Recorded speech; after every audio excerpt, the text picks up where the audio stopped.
Everyone, स्वागत है आपका साइंस अड्डा में। आज मैं आपको इस ट्रिक वीडियो में ट्रिग्नोमेट्रिक टेबल को इजीली याद करने की, इजीली मेमोराइज करने की ट्रिक देने वाला हूं। आप बचपन से ट्रिग्नोमेट्रिक टेबल को याद तो करते हैं, बट आपको एग्जाम का टाइम पर वो याद नहीं आता है। ये ट्रिक आप कहीं भी किसी भी एग्जाम में लगा सकते हैं, जहाँ पर भी आपको साइन 310 की, साइन 300 की, साइन 225 की कोई भी वैल्यू अगर आपको साइन की, कॉस की पूछ लेता है, या फिर टेन की, कॉट की, कॉसेक की, सेक की कोई भी वैल्यू पूछ लेता है, तो आप इससे सॉल्व कर सकते हैं ईजिली। तो वीडियो शुरू करने से पहले मेरी आपसे एक रिक्वेस्ट है कि इस वीडियो को लाइक कर दीजिए, और अगली वीडियो किस चीज़ पर चाहिए और ये आपको वीडियो कैसी लगी इस चीज़ के बारे में मुझे कमेंट सेक्शन में बता दीजिए, और चैनल को भी सब्सक्राइब कर लीजिए ताकि फर्दर आपको जो भी इम्पोर्टेंट वीडियोज़ है वो मिलती रहे। सबसे पहले मैं शुरू करता हूँ। तो हमारे सामने ही आता है सबसे पहले जो एक रॉन्ग मेथड हमको बचपन से सिखाया जाता है कि बेटा पूरा ट्रिग्नोमेट्रिक टेबल याद कर लो, आपको पूरा ट्रिग्नोमेट्रिक टेबल ही याद करना पड़ेगा। तो ये बिल्कुल एकदम गलत चीज़ है कि हमको पूरा ट्रिग्नोमेट्रिक टेबल याद करना पड़ेगा, कोई भी ज़रूरत नहीं है। अगर मैं आपको सिंपल हार्मोनिक मोशन के थ्रू अगर मैं आपको इसको समझाऊँ, सिंपल हार्मोनिक मोशन में क्या होता है, हमारे पास बेसिकली ये दो कर्व होते हैं, एक होता है साइन कर्व और एक होता है कॉस कर्व।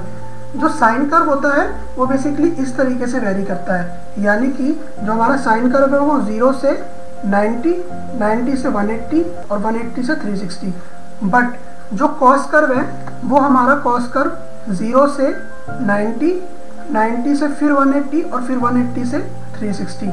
यानी कि ये जो कर्व पैटर्न को फॉलो करता है वो वही पैटर्न को हमें ट्रिग्नोमेट्रिक टेबल के फॉर्म में बनाकर दे दिया जाता है और बोला जाता है कि याद करो। बट अगर हम इसके पीछे का कॉन्सेप्ट समझ लें कि आखिर ट्रिग्नोमेट्रिक टेबल बना कैसे, इसके पीछे का कॉन्सेप्ट क्या है, इसका बेसिक फंडामेंटल्स क्या है हमारे इस ट्रिग्नोमेट्रिक टेबल के बनने के, तो बेसिक फंडामेंटल ये कर्व ही है। अगर हम इस कर्व को समझ लेते हैं तो हमें कोई भी वैल्यू याद करने की ज़रूरत नहीं है। जैसे कि अगर मैं आपको बताऊं तो साइन 0 पे हमारी वैल्यू क्या होती है, 0 होती है। साइन 30 पे हमारी वैल्यू हाफ होती है, और जो साइन 90 है उस पे वैल्यू हमारी 1 होती है। तो अगर आप कर्व का पैटर्न देखें तो कर्व का पैटर्न भी कुछ ऐसे ही जा रहा है। साइन 0 पे ये 0 वैल्यू पे है, उसके बाद ये पीक पे चला गया, ये हो गई इसकी पीक यहाँ पे साइन 90 पे, जो कि इसकी फुल फ्लैज वैल्यू है। साइन 90 पे 1 और साइन 0 पे 0। साइन 0 पे ये 0 पे था और साइन 90 पे इसने अपनी एक फुल फ्लैज वैल्यू हासिल कर ली जो कि थी 90 डिग्री पे। उसके बाद आपका जो तीसरा डाउन आता है वो आता है साइन 180 पे, फिर ये दोबारा नीचे आ गया, और उसके बाद फिर दोबारा आपका एक फुल फ्लैश डाउन में एक अप कहाँ आता है 360 पे, जो कि 360 पे यहाँ पे डाउन होके ये हो जाता है। तो इसके थ्रू आप वैल्यू कैसे याद रखेंगे कि सर जो हमारी साइन 30 की वैल्यू होगी वही हमारी साइन 150 की वैल्यू होगी। यानी कि अगर जब आप कभी भी एग्जाम में जा रहे हैं तो आप इस ग्राफ को पहले बना लें, और इसमें सारी वैल्यू 0 से लेके 360 तक सारी वैल्यू पुट कर लें। 0, 30, 45, 60, 90, 180, 205 जितनी भी मैंने इसमें वैल्यू लिख रखी है सारी वैल्यू को आप एक बार लिख लें। उसके बाद जो भी आपकी साइन 30 की वैल्यू होगी वही आपकी साइन 150 की वैल्यू होगी, जो भी आपकी 45 की वैल्यू होगी वही 135 की वैल्यू होगी, जो भी आपकी 60 की वैल्यू होगी वही 120 की वैल्यू होगी। और यही चीज़ अपोजिट हो जाती है, यानी कि जब ये वाला जो कर्व है, ये जो ऊपर वाला कर्व है, ये नीचे आके जब अपोजिट हो गया तो उसी तरीके से जो इसकी वैल्यू है वो भी अपोजिट हो जाती है। यानी कि अगर आपसे पूछता है कि सर ये 1/2 की वैल्यू साइन में कौन से एंगल पे आती है, तो बच्चा बता देगा कि सर ये साइन 30 पे आती है। बट अगर मैं पूछूं कि बेटा -1/2 की वैल्यू कहाँ पर आती है, तो जिसको ट्रिग्नोमेट्रिक टेबल याद नहीं है या जिसको ये ट्रिक नहीं पता वो बहुत कंफ्यूज हो जाएगा कि यार -1/2 की वैल्यू मैं कैसे बताऊं। तो आपको कोई भी डरने की ज़रूरत नहीं है।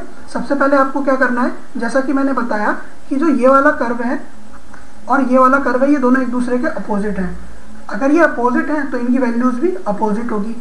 जैसे कि अगर यहाँ पर साइन 30 पे ये 1/2 था, ये इस तरीके से यहाँ से शुरू हुआ था, तो जब ये यहाँ पर डिप ले रहा है तो यहाँ वाली चीज़ और यहाँ वाली चीज़ सेम होगी। यानी कि साइन 210 पे ये 180 पे 0 हुआ और साइन 210 पे ये -1/2 हो गया। तो इस तरीके से हम वैल्यू को याद कर सकते हैं। और सेम हमारा यही चीज़ें चलती हैं कॉस में। कॉस में क्या होता है, कॉस में अगर आप 0 पे देखें तो कॉस 0 पे 1, यानी कि फुल फ्लैज वैल्यू दे रहा है अपनी। तो कॉस 0 पे 1 आता है, यानी कि इसकी फुल फ्लैज वैल्यू एकदम पीक पे है। उसके बाद कॉस 90 पे 0, कॉस 180 पे फुल फ्लैज वैल्यू मगर माइनस में, कॉस 270 पे फुल फ्लैज वैल्यू नहीं है, 0 है। उसके बाद कॉस 360 पे फुल फ्लैज वैल्यू है और प्लस में। तो आपको इस तरीके से इस चीज़ों को याद करना है। यहाँ पर भी वही चीज़ सेम चलेगी कि जो कॉस 30 की वैल्यू है वो कॉस 330 के इक्वल होगी, कॉस 45 की 315 के इक्वल होगी, कॉस 60 की 300 के इक्वल होगी। तो ये वैल्यू एकदम इक्वल रहेंगी। और उसी तरीके से जो ये वाला कर्व है, ये इस वाले कर्व के, अब यहाँ पर इस वाले जो कर्व है इस वाले कर्व के ये कर्व अपोजिट है, यानी कि जो वैल्यू यहाँ पर प्लस में होंगी वही वैल्यू यहाँ पर माइनस में होंगी। तो इस तरीके से आपको इस पूरे ट्रिग्नोमेट्रिक टेबल को याद रखना है। जो भी कभी भी आपको किसी भी एग्जाम में कोई वैल्यू पूछे, सीधा आपको ये 2 ग्राफ बनाने हैं। अगर आपको साइन पता है तो आपको कॉसेक पता है, अगर आपको टैन पता है,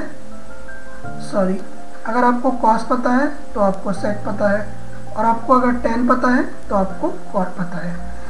तो इस तरीके से अगर आप याद करेंगे तो आपको बहुत ही आसानी से ये सब चीज़ें याद हो जाने वाली है। Thank you very much for watching the video.